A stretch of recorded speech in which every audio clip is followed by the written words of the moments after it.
with the sex addiction, it's like, I'm sad to say that I know what it's like to be sexual with somebody 6 times a day, with 6 different people, 15 minutes apart, like clockwork, and for years. Did that for years. To me, that's sex addiction. I surrendered in handcuffs. You know, I had a blue light special. And it was exhibitionism got me arrested. Sitting in strip clubs didn't get me arrested. Getting lap dances didn't get me arrested. Picking up hookers didn't get me arrested. And looking at porn didn't get me arrested. You know, sticking my dick in a glory hole didn't get me arrested. I did a lot of crazy behavior. And when I discovered that I could have sex with men in volume anywhere, for me, it was like, well, it doesn't matter who, doesn't matter how, doesn't matter what sex, doesn't matter what age, doesn't matter what they look like. An orgasm's an orgasm, and the more the better. And so no, I wouldn't say that was enjoyable, but it was highly addictive. I have lost sometimes 5, 6, 7 hours looking on internet pornography, masturbating twice, 3 times, even though after the first time I felt so bad about myself. I was like, oh God, I never want to do that again. And then an hour later I'm on again, searching around. That's out of control. It's out of control to shut my phone off so nobody calls me. It's out of control to feel like a guilty monster when I walk out in the world because of what I've done.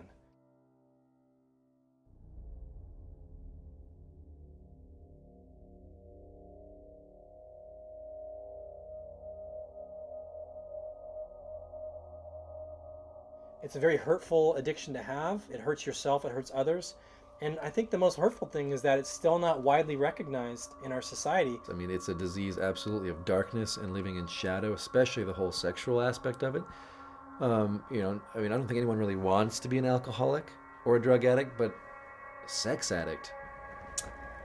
Go to a sex club, go to a strip club, and look at the 50-year-old guy who's slumped over and has had 5 drinks and is spending the rent money on some dancer. There's so many articles that come out, and I collect them and I put them on the board and I give them to my clients so we can see that we're all over the place, but undiagnosed. I mean, there's people getting arrested, there's people losing their marriages, there's people that can't stop masturbating to pornography, there's people that, you know, are wanting to kill themselves. I want to stop, but I can't stop. Hiding in the shadows of my desires, but nothing is enough. It's an endless desire for something more, something I don't have, and I always come back to the pain of my life. This is the routine of my insanity. I am addicted.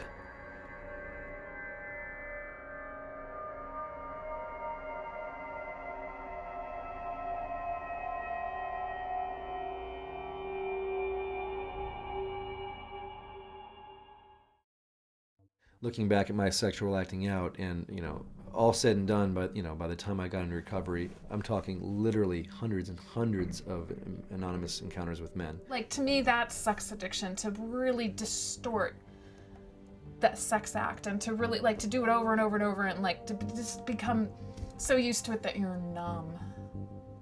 When I'm in that state, physiologically I'm affected, like my hands are shaky. I get sweaty. I feel my heart races, and it's kind of a feeling like I'm really hunched over, and I don't want to see anybody I know. I am addicted to my own endorphins, to my own dopamine. I don't have to go score it on the corner at 2:00 in the morning. I carry it with me. It was literally a trance. It was a trance that I would get in, where I would be so preoccupied by it, I had my own ritual that I would lose track of time. I would be totally just checked out. It's very much like being a drug addict. I used to be a drug addict. And I know I can feel that same feeling of being when I used to do cocaine or crystal meth, especially the stimulants. Anytime I was on a road trip or a vacation or anywhere where I was on a freeway, I was so preoccupied with when I could get to a rest stop so that I could cruise the rest stops and find a man to act out with, and that was all part of the altered state. This is much more like an eating disorder than it is like drugs and alcohol, because you're supposed to live your whole adult life without doing crack cocaine. You are, but you're not supposed to live your whole life without sex.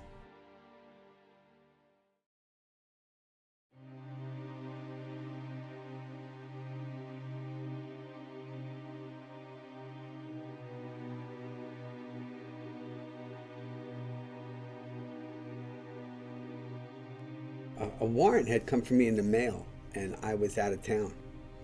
And my then wife, had opened it, seeing that it said Harris County on it, and saw that there was a warrant out for my arrest. The next day, I was gonna go and place bail and deal with it. What I didn't expect were the 5 cops walking in my door at 7 o'clock in the morning. The first thing I remember is that my 3-year-old son was sitting on my lap watching cartoons. And he never blinked and never said a word. The other thing I remember about it is they let me go into my bedroom so I could put my clothes on. I was in PJs. And my wife woke up, didn't get out of bed, and I said, "It's the police," and I asked her to get bail money.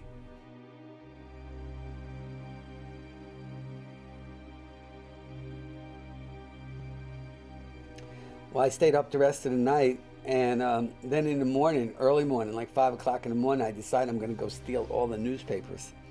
So I go outside, and after the newspaper guy comes, I start walking up and down my street stealing Houston Chronicles. When halfway through, I just got it that I wasn't going to be able to stop this. That's when the shit really hit the fan for me, because up until that time, my wife knew and I knew and nobody else knew. It was contained. But once it came out in a newspaper, then it spilled over into my wife's life and my kids' life. If you would have asked me on the 9th of January, the day before the article came out, who would stand by me and who would leave me, I would have been wrong. That there's no way of guessing that when you talk about sex, when you talk about an arrest, I don't believe that there's any way that you can accurately predict how a human being is going to respond when you talk about this issue.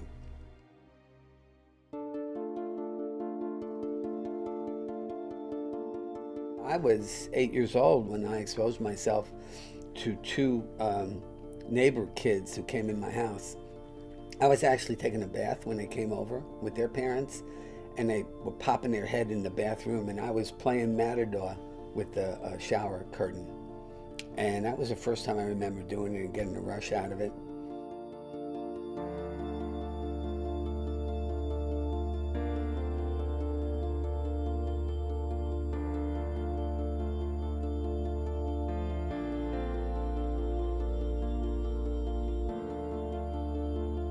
What did I learn that day? I learned that you can do this behavior, that my mother would be upset, which wasn't a bad thing to me, that was a good thing. And my father would stay silent, and that was a good thing. And then nobody would do anything about it. My mom was very, very controlling. I jokingly say that I came to a point in time where I realized that the only piece of my life that she could not control was what I did with my penis. And I just kind of went from there, because she could not control that.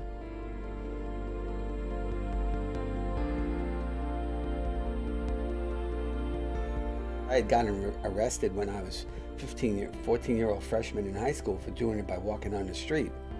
And those charges ended up being dismissed in a trial.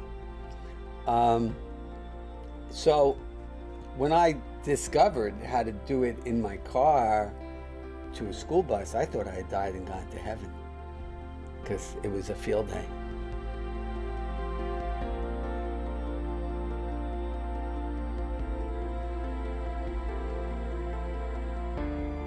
For me, I'm sure it was power and control. It was to be known, to be seen, to not be invisible. And it was connected back to the disdain I saw in my mom's face when the neighbor exposed himself to her. I'm sure that's where it comes from.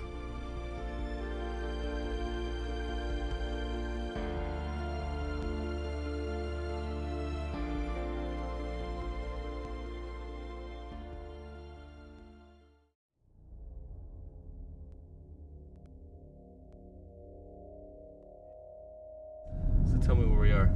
We are at Marymore Park, where the cruisers hang out, and usually that's what these cars are doing. They're not here to play tennis this early, but I think this might be too early for even sex addicts. sex with men in parks and places like that was all about accessibility. It was easy. There was no work involved. No work involved. Unzipping my fly, that was about the hardest work. And having a backup plan to run in case it got dangerous. That's where it all happens. And what I used to do is just do this and park right here and just play the waiting game and watch other cars like this one just pull in here and park like I am, and the second they didn't get out of their car right away, I knew why they were here, and it was just a matter of who's going to get out of their car first and stroll over to the bathroom, and the game was on. No names, no conversation.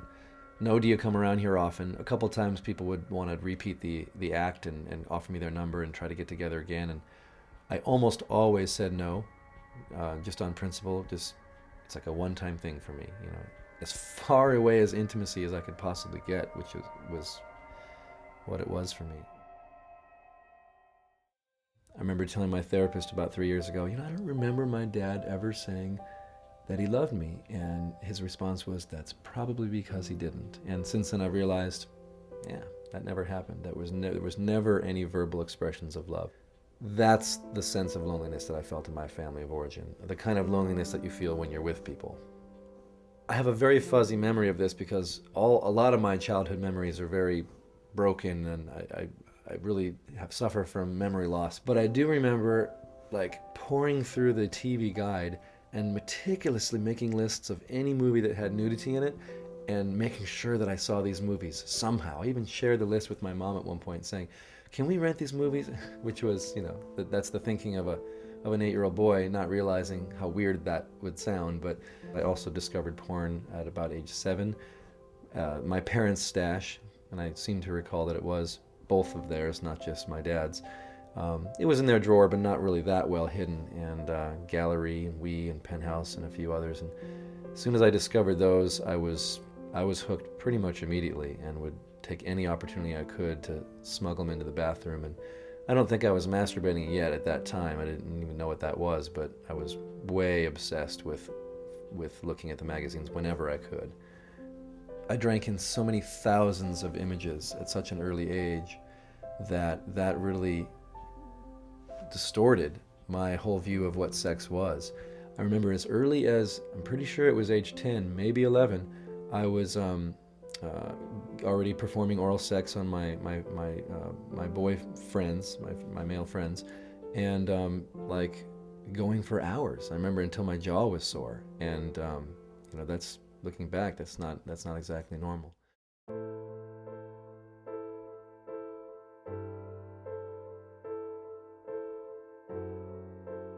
So I began to use this man for alcohol, and he began to groom me sexually. And at first I said no to his advances, but in the end he worked on it, and I just kept saying, oh, I'm safe, I'm going to say no, I'm not interested.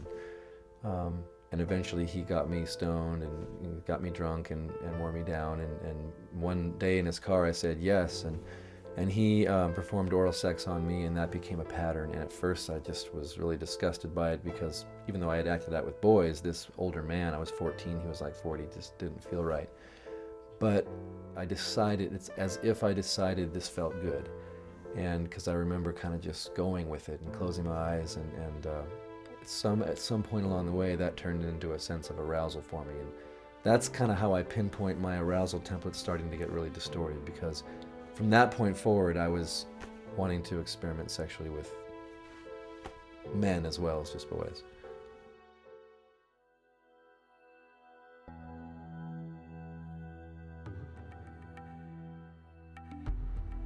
The sex with men and with boys was starting to took a turn when I was 16, and I went to an adult bookstore near my house, and somehow I was able to get in 2 years underage. And I discovered the booths in the back of the store. And I might have been wandering around the videos and magazines forever if I hadn't discovered those booths. R&R Adult Toys, where it all started for me, and I was 16, where I discovered the booths, which were back in that part of the building and kicked off my career in anonymous sex. This is where it started. R&R Adult Toys. Didn't take me long to discover the usefulness of the half doors. They were literally like half, like you could see a lot underneath. And so it wasn't long at all before I was looking underneath and checking out, seeing what was going on. And sure enough, men were mostly older men, older than me anyway. I was 16. We're looking and trying to look for a game of show and tell. So that's when I started becoming an exhibitionist and showing off my stuff. And it started off as a big show and tell thing, or I just kind of got an ego hit off the attention. This became my home away from home. I would look for any excuse, an alibi to come here when I was supposed to be doing something. I even came here once on Christmas Eve doing some late night Christmas shopping on the way home. While my family was waiting for me around the Christmas tree, I came here and it was actually open, and it's pretty sad.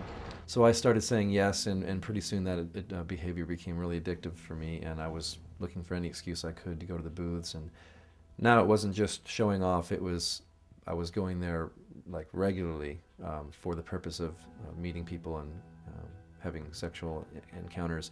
Sometimes there in the booth, sometimes in the bathroom, but most often getting in their car and going to a nearby park or their place. And by the time I was 17, I had probably already had sexual encounters with probably well over 100 anonymous encounters with men. So that thing about acting out with boys in my childhood ended up blowing up into this thing about just trying to find as much sex as I could anywhere. And acting out with men, especially in porno movie theaters and bathhouses, I got sex in volume, and there were no faces. It was just body parts. So we're at the model airplane field parking lot at Marymore Park in Bellevue, Washington, where most of the action happens. For me, it was never conscious pain. If you would have asked me back then, what's so sad and what's inside you that you're trying to medicate? And I would have looked at you, and in all honesty, I would have said, what are you talking about? I'm great. The action being sitting in your car and waiting for the other guy and to see who's going to get out first and walk the long trail of tears to the bushes and do the thing. I had myself so convinced that I was in control of my life. And I think that was my coping mechanism to keep the addiction alive. He's not here for a business meeting, and he's not here because he's trucking on the road and he's tired and needed somewhere to pull over. He's here because he's waiting for someone like I used to be to give him the signal and either get in his truck or start heading towards the bushes. Now, if I was alone and I started walking towards those bushes, he would get out and follow me. But with a guy with a camera walking behind me, he probably won't. So I wasn't in touch with any pain that I had. It took me probably a good year into counseling and recovery to start to get at some of the sadness that I've been carrying for years.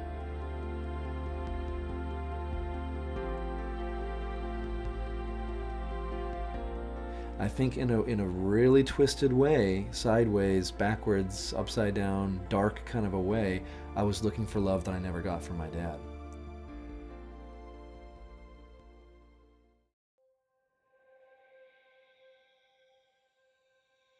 Up until I was 34, I couldn't stay faithful. I wasn't faithful to anybody. Even if I loved them or cared about them, I just felt like I needed that extra. I just felt like I needed any type of attention I could get. When I was young, the parents were very narcissistic and had addiction problems, and it was all about them, and they just didn't have parenting skills.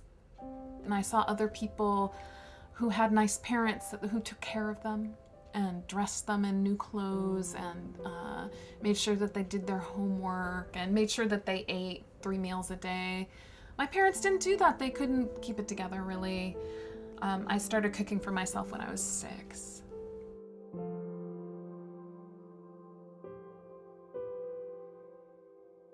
After my dad left when we were 6 and we lived in this big house, right? My mom had a Steinway, and I remember I was 6 years old. Dad had already flown the coop, and like I looked at the piano and I'm like, Mom, I want piano lessons. I mean, how many 6-year-olds say that? And she's like, no. It was just a painful childhood. I just didn't feel validated. I didn't feel nurtured. I felt corrupted and ignored. I felt really ignored and discounted and last on the list. So if anybody gave me any crumbs of affection, I was all over it. I'm just like, oh, some kind of validation finally at last.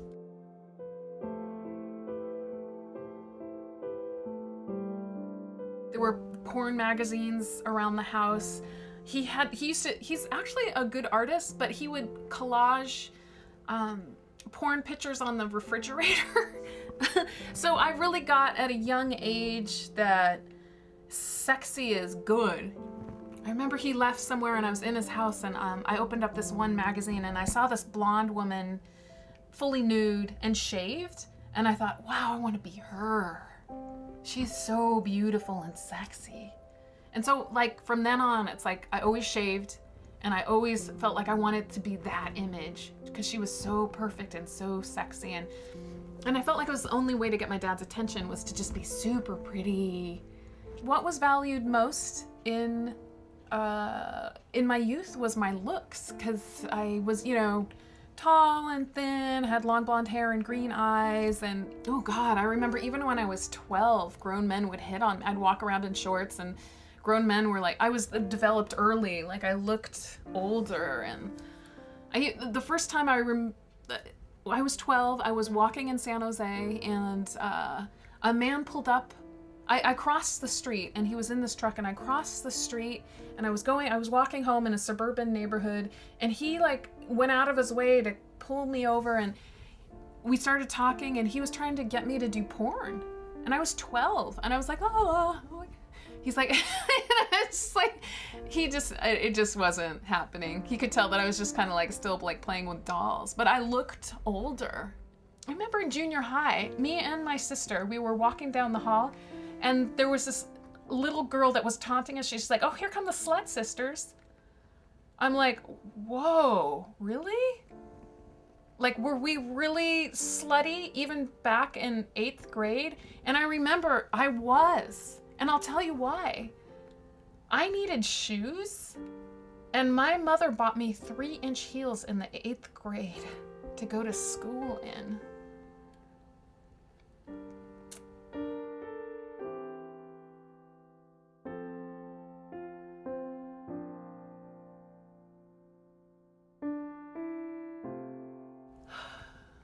I just wish that my mother didn't buy me high heels. I wish she had just bought me tennis shoes like everybody else.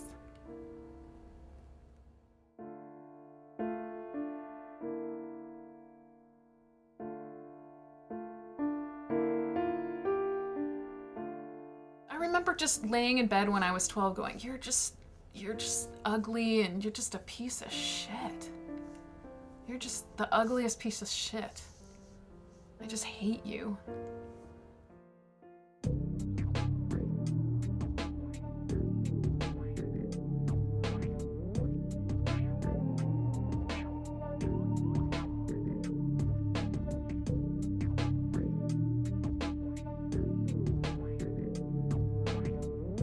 So I went down and checked it out, and they took one look at me. They're like, great, come back tomorrow, you're hired. They didn't really even talk to me. They talked to me like 5 minutes. And so I'm like, okay. And basically it was a front for prostitution, but I didn't really I was kind of naive still. I was like, this isn't really right, but they're gonna pay me more money than I've made ever, so I'm gonna do it. And I remember there was this one slow night, nobody had any massages except this one woman, and she had massage after massage after massage after massage. And yeah, and it just kind of, I just kind of got it that she was doing more than massage. I actually turned a trick I had slept with somebody for money from the massage place. I kept getting offers all the time. And so I did actually sleep with one guy, and it was weird. That was such a surreal experience, sleeping with that man. Like, I think I broke down crying in the middle of it, and he didn't say anything. He didn't say anything.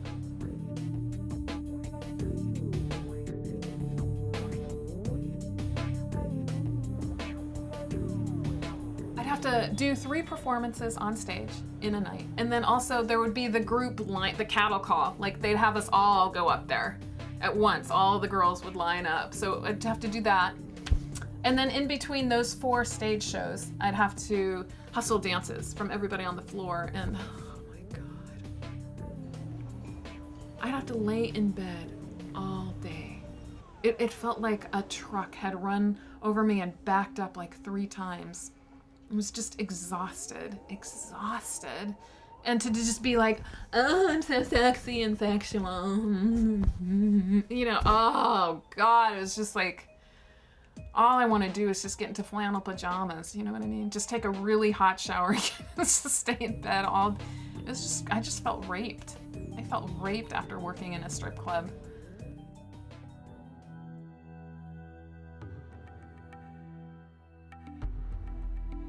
So I did sensual massage for 6 years. I think I was doing some math. I must have jacked off like 30,000 people, or did 30,000 hand jobs, right? So I started sleeping with some clients too. And I became like numb. Just numb beyond belief. Just numb.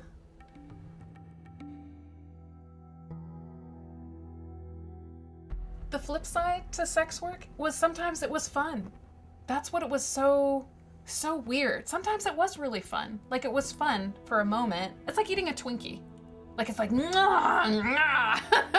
then you feel sick afterwards. A lot of times I would have a lot of Twinkie moments like, wow, this is so cool. I can't believe I got paid for this. But I'd feel so sick afterwards.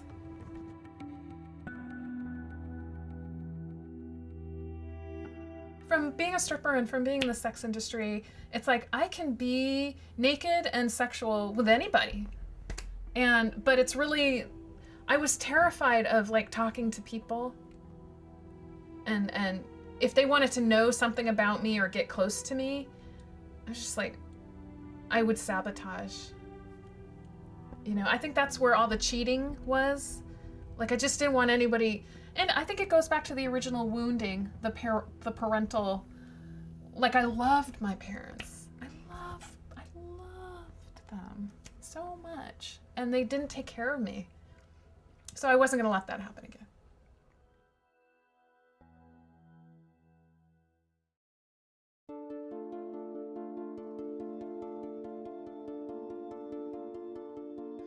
Well, pornography for me has been a big part of my addiction.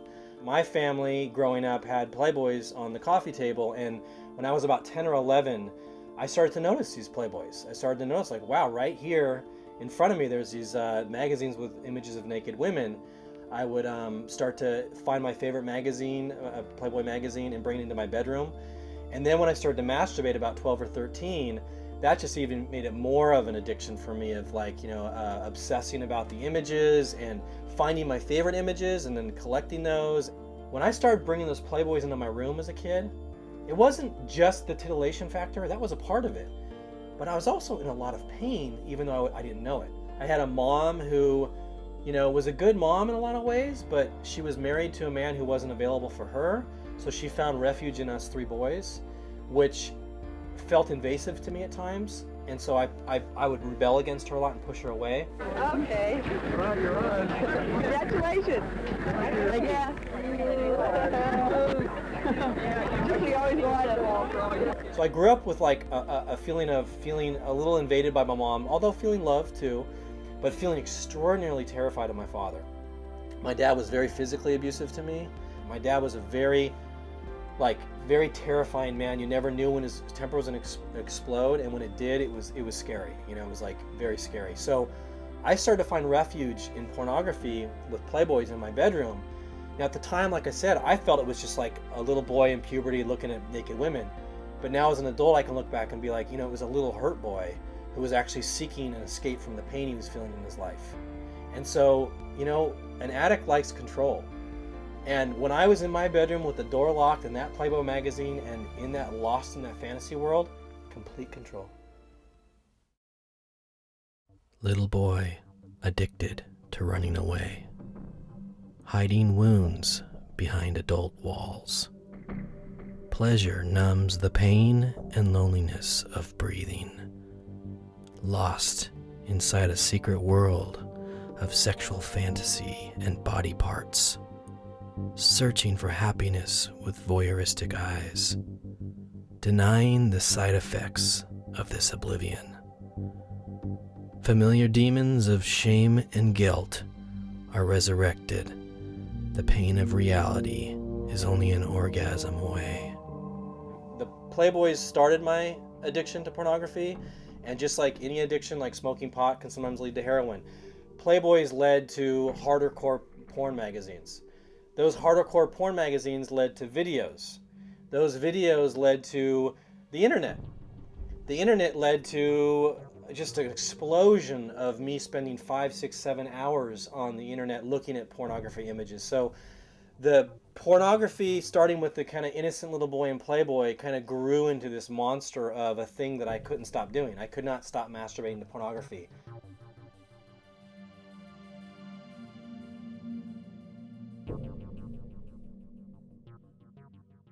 So a lot of people know of the concept of a bottom for an addict, and for an alcoholic, it could look like, when you wake up in the gutter one day or when you lose your marriage or whatever. And it's the same for a sex and love addict. You face consequences that have, severely impacted your life in some way. So my biggest bottom so far in my life was, I guess, every sex and love addict's worst nightmare, which is actually losing a big relationship in your life because of the disease. My bottom was I cheated on my girlfriend. And did something I never thought I'd do. I paid for a sexual act. I went to an adult massage, and the woman massaged me. At the end of the massage, she gave me a hand job. And so all of a sudden, here I am in this relationship, and I have a secret. So paying for an adult massage led me to go to this place called The Gates, which caters to people with fetishes. And then I did it again. And so I had like 3 slips when I'm in a relationship with a woman, and I just decided I have to tell her. So I told her, like, look, I've paid for sex and I've, had this secret life going on. She was more devastated by the lying than she was by the fact that I'd acted out sexually. When you lose trust in a relationship, it's so hard to repair it. I was a good boy for a while, and then I had a real bottom. I did something I never thought I'd do in my life. I started cruising areas where there's prostitutes. Every big city has streets where there's prostitutes. In Oakland, there's 2 streets. There's San Pablo Avenue and there's International Avenue. And I started a habit of like cruising these areas at night, never ever thinking I'd pick up a street prostitute because I'm so above that, I mean, I can get any woman I want, right? I'm a cute guy.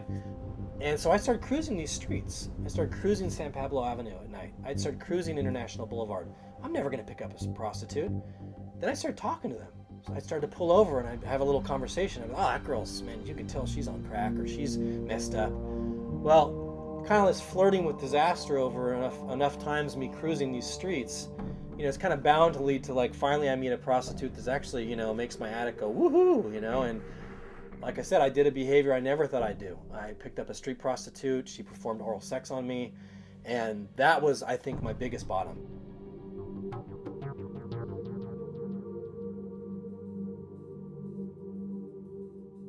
When I'm driving up and down International Boulevard, I find myself feeling more and more like almost like a creature. Like I'm hunched over, I'm shaky, my eyes are beady, and and it's a rush. It's a shame rush and an excitement rush at the same time. Addicted to the streets, scanning the night with predator eyes, searching for heroin in high heels. A trick, hunting for a fix. U-turns and side streets, circling the prey. Young woman on lonely street corner. Oh yeah, she can take me away. Until the pain of another day.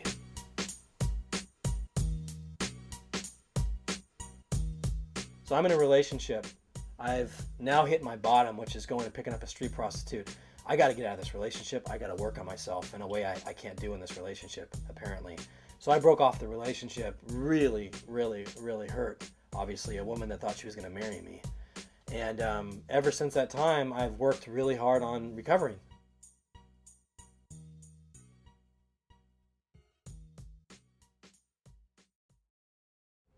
Do you ever miss it?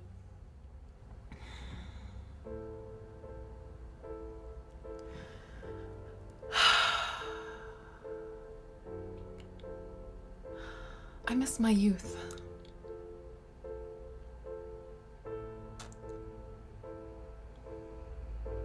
I miss being young and beautiful. Like, I'm never gonna be, I started 27 to 38. I'm not gonna be in love. I'm not gonna be in a committed monogamous relationship with a husband, having, wild ecstatic tantric sex with a husband who's deeply and madly in love with, that I'm deeply and madly in love with, while I'm 27 to 38. Like, I'm not gonna ever get that. And those are also baby making years. I'm not gonna have kids. I'm 44, I'm not gonna have kids. And that's really tough. I always wanted to have kids.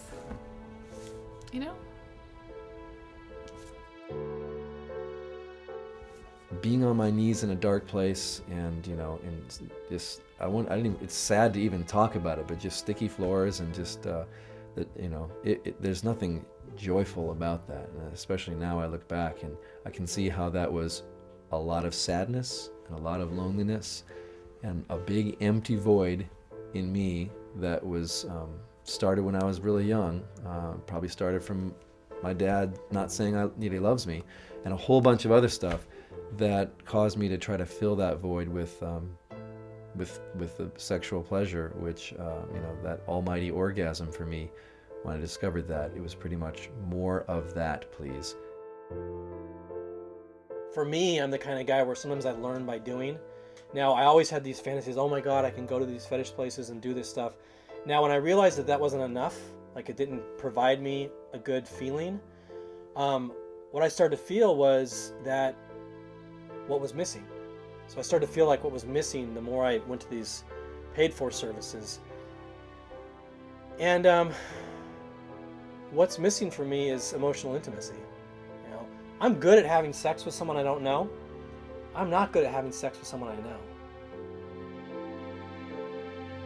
I could see at the source of it all, I had an intimacy disorder, and I was lonely. And even being with a prostitute, or seeing a stripper, sitting in a strip club with 50 other people who you don't know, gave me a false sense that I was connected. Even exposing myself and watching somebody call me a pervert and want to throw something at me still gave me a false sense that I was connected. So I started to get really early on, and it was an intimacy disorder.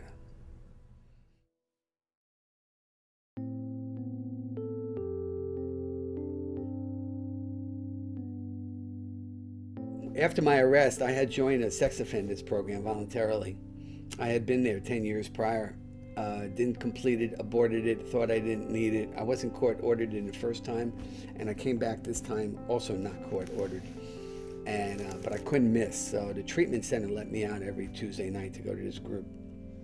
And I acted out on March 2nd, and then I acted out on March 9th, which was the last time.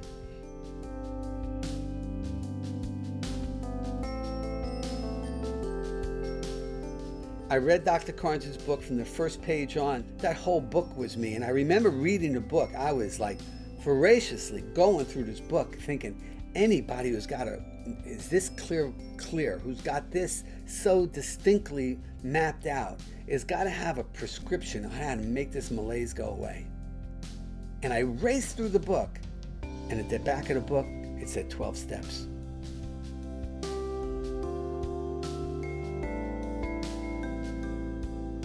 I introduced myself as I'm a sex and love addict, alcoholic, drug addict, and multiply addicted person.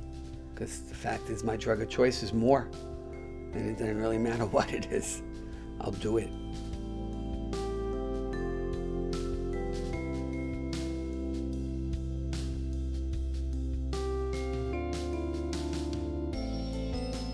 Just putting your dick in your pants, it's not enough. It's just not enough. You have to learn how to show up in relationship.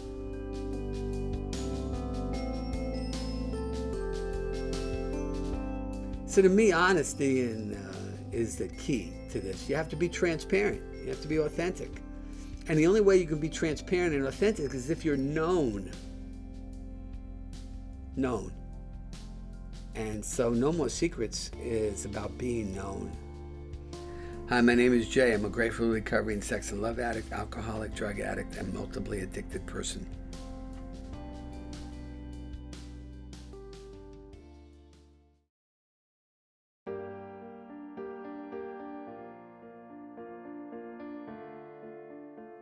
Well, I just remember my first counseling experience was that, I was kind of in a daze, I think, because I didn't really know why I was there.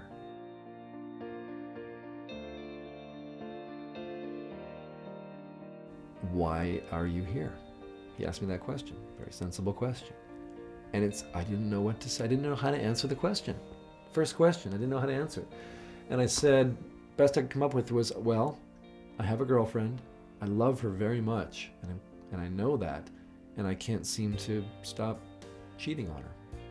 And that's kind of how it started.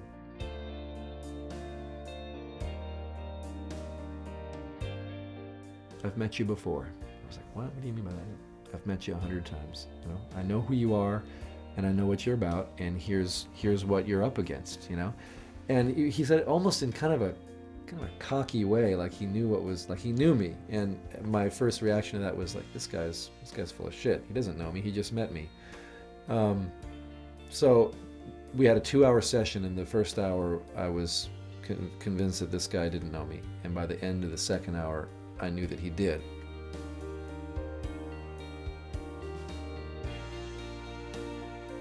And I always remember he said, we're going to have to rewire the way you think and rewire your brain or something like that. And by the end of the session, I said, let's do it.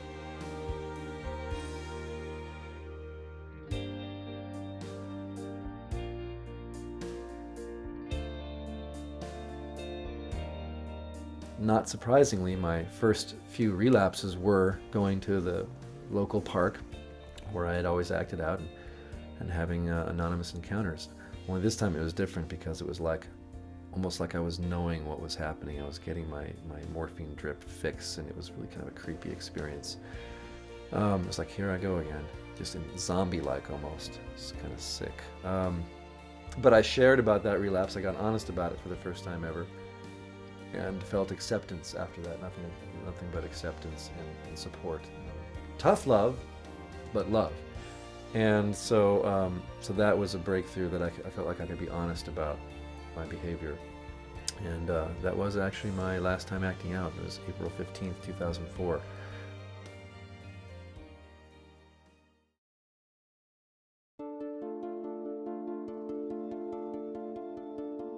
I lost my sister for about 5 years. Like, this weird, creepy person came and took her place because of the drugs and alcohol. But then she sobered up, and it was miraculous. And it was like she was nice again and gentle, and sweet. And I knew I wasn't a drunk or a drug addict, but I knew I was really fucking fucked up. I just didn't have a lot of friends. I was just a jerk.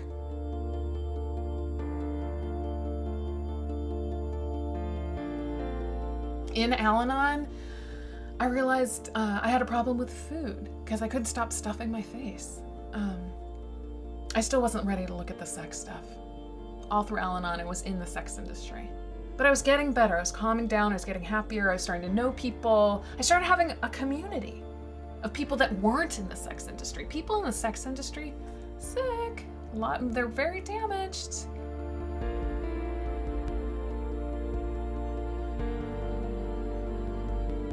I was in a 12-step program for food because at one point I was really heavy, and at one point way too thin, and had practiced bulimia on and off through the years. And And I was talking about, relationships and sex and, the prostitution, blah, blah, blah, blah, blah. And somebody said, there's this great program and you gotta go. It's called Sex and Love Addicts Anonymous.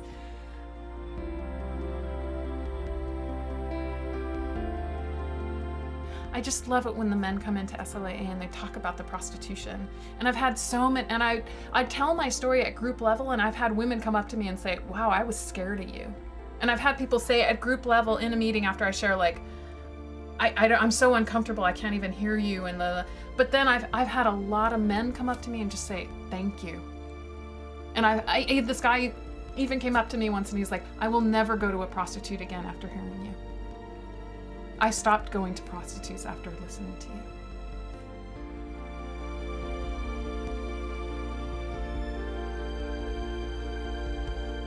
Women that have the ability to prostitute they've either been raped, incested, or just really abused. So there are a lot of poor women that would never do prostitution because it's just not on their radar. They weren't programmed that way. I shot out of the womb and it was like, of course I became a prostitute.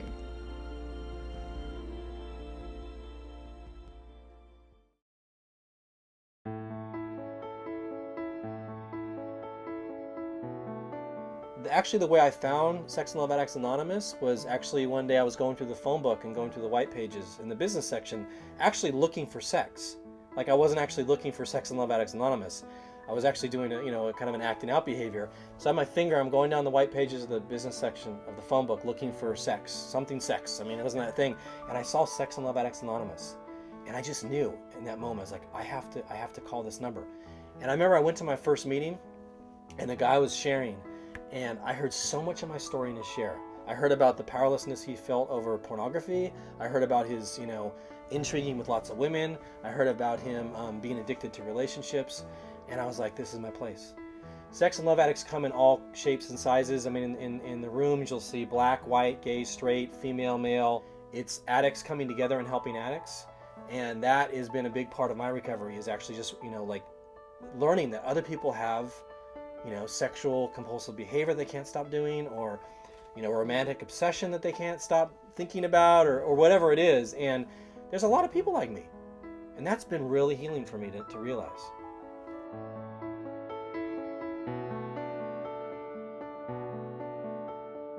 I think one of the most significant moments in my recovery, without a doubt, was doing the amends. So part of your recovery process is actually going back into your past, and when it's appropriate, making amends to people that you've hurt.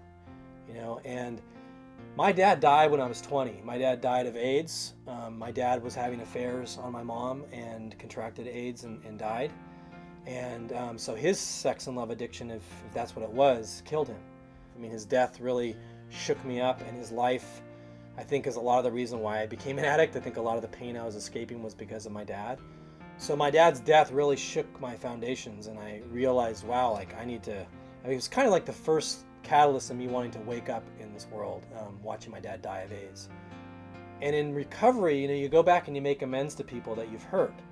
Now, the first few years of my recovery, I never would have thought that I would make an amends to my dad. My dad's dead. My dad was a bastard. My dad, abused me, and all these kind of things I'd say about my dad inside, kind of holding on to the resentments towards my father. So I have to tell you, it was a miracle for me to get to the point in my recovery where I actually went to my dad's grave and I made an amends to my dad. I made an amends to my dad because, even though my dad did a lot of things to hurt me, I did a lot of things to hurt my dad. I lied to my dad. I stole money from my dad. I think I embarrassed my dad with a lot of the behavior I was doing, the acting out behavior in the world. And it was magical for me to sit at my dad's grave and ask my dad for forgiveness. Ask my dad's spirit for forgiveness. And it's interesting because I remember sitting in the grave, and I remember that moment of making the amends to my dad, and how wonderful it felt. And I remember I heard something. What I heard was, I'm with you, Paul. I've always been with you, Paul, and you're okay. Those are things I never really heard from my dad when he was alive.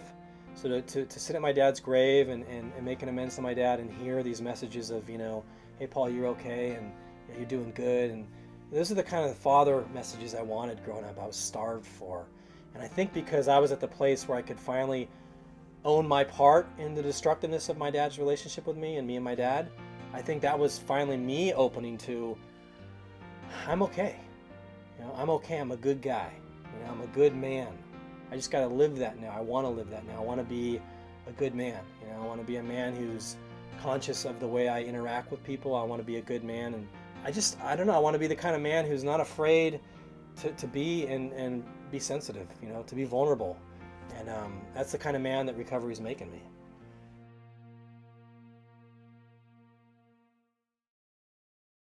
Today's a glorious day. I didn't commit any felonies. I know where my car is parked. I have gas money in my pocket. And I didn't screw anybody else's wife. Now, when I say that to a normie, they don't get it. When I say it to one of us, we get it. It is a glorious day. December 23rd, I'll have 6 years away from the sex industry. And I feel like I am just starting to be available for a real relationship where I can show up as a human being and not as a shark or a predator or a victim. It's an addiction, a disease, if you will, that just thrives in darkness and shadow and is based and lives in dishonesty. And so the only way to break through that is to learn how to be honest. First with oneself, and then I'll speak for me. I'll be honest with myself and learn how to let other people see me and know me, all of me, every piece of me, and to see that I can still be accepted. And that's an amazing breakthrough, because when I can actually share my whole story with someone like I am right now on a camera with people I don't even know, and know that I'm good with myself and that I can see other people they still want to have me around and they're not shunning me, that's an incredibly powerful experience for someone who's been afraid of that on an unconscious level the whole time. So many years have been about me hunting and conquesting and, you know, and having sex with lots of women and fantasizing a lot and never really feeling very fulfilled. And then realizing there's this whole area that's very unexplored for me, which is like actually being close with someone and being vulnerable with someone and like letting someone see who I am. Because I think a primary story I carry, and I think a lot of addicts carry, is that if someone really knows me, they're going to see how bad I am, you know? And part of my recovery has been realizing that I am not bad. I'm actually a good person, you know? I'm actually a person who's really wanting to add goodness to this world.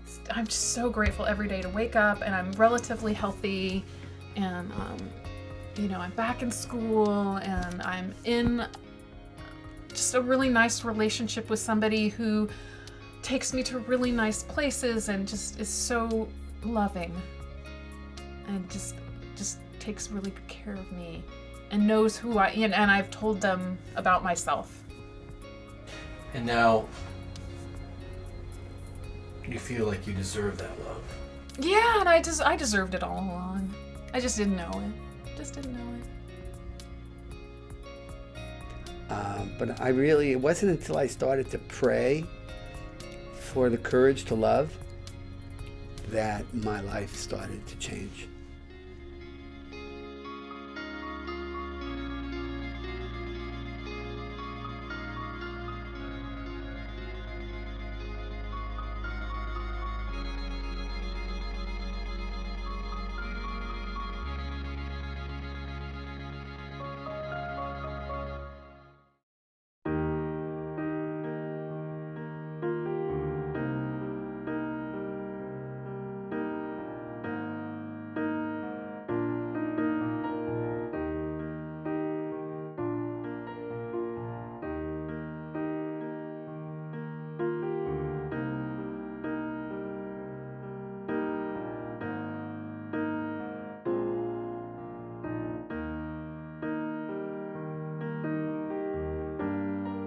They always want to make it that the prostitute is bad, that she's just a bad woman.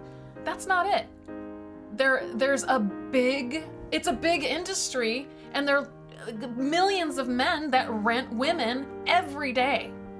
If men stopped soliciting prostitution, there wouldn't be any prostitutes because they wouldn't be making money and they'd, learn how to sew or something. Do you know what I mean?